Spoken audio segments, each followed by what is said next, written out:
Hey Doug, what happens to your spine in a car crash? In a motor vehicle accident, that seatbelt may save your life, but it doesn't save your spine. And in fact, we've had patients come to us from the emergency room or directly, and even have fractures from the seatbelt on the pelvis and across the shoulder. The collarbone area can be broken. So be careful about the injuries that you can sustain just from the protection mechanisms that the industry's built in, including the airbag. That's another thing that can create injury to the face and the head.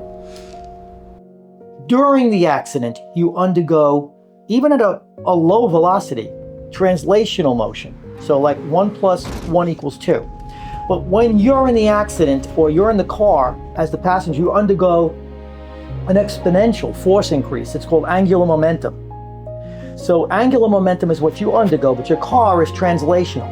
So the forces that are impacted onto you are much greater than those to the car. And a lot of times that's missed, especially in a low collision. So some people will say, well, geez, I was only 10, 15, 20 miles an hour, and they're wondering why they were so injured. It's because of angular momentum and the forces that conveys onto the spine and particularly the neck. So you have to understand that.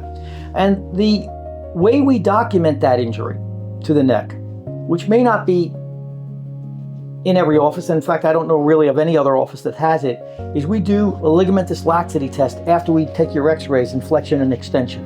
So we can see the damage to the anterior and posterior longitudinal ligaments, which are right inside the spine.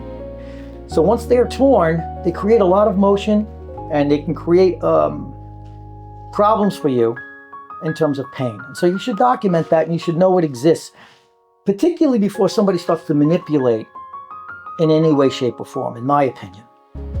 So it's not just that the car industry has built in these protections. That's true, and that's great, but you can still be injured in fashions that may not be immediately apparent. And it may take, according to the literature, up to 3 to 6 months to recognize the full impact of a motor vehicle accident. And that's why it's so important that you report your injury within the first 30 days. They told me to walk it off. Yeah, except I walk like a question mark now.